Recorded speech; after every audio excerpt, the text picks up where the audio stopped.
Jack was working in his home studio when suddenly, without warning, someone attacked him from behind. The strike was precise, aimed directly at his neck. Jack instinctively thought it was the end, but instead of feeling a fatal blow, he felt a sharp prick. Looking down, he saw a small, syringe-like device lodged in his skin. His vision blurred, his body weakened, and within moments, he lost consciousness. Hours passed. A loud ringing from his phone jolted him awake. Confused, Jack reached for the phone. A man's voice greeted him, a voice he didn't recognize. But strangely, the man knew his name. "Hello, Jack." Jack quickly scanned his surroundings. He was still at home. No sign of forced entry, no visible injuries. Everything appeared untouched. It was as if nothing had happened, yet his instincts screamed otherwise. As a former Special Forces operative, Jack was no stranger to danger. He immediately rushed to his son's room, but it was empty. His worst fears were confirmed. The voice on the other end of the phone spoke again, this time with chilling clarity. "We have your son." The man described a rundown warehouse where Jack's son was being held, and the threat was clear.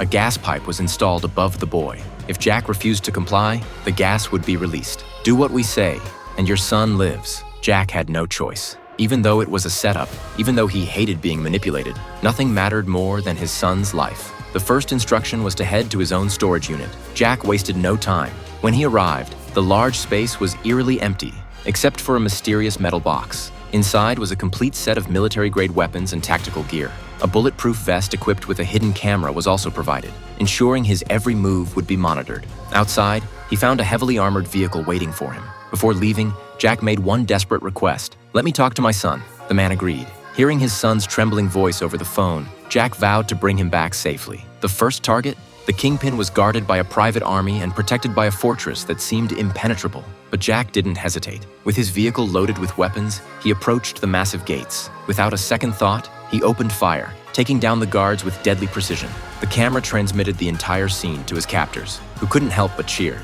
"That's it, Jack. Keep going." The man on the phone was enjoying the show, but Jack's mind was solely on his son.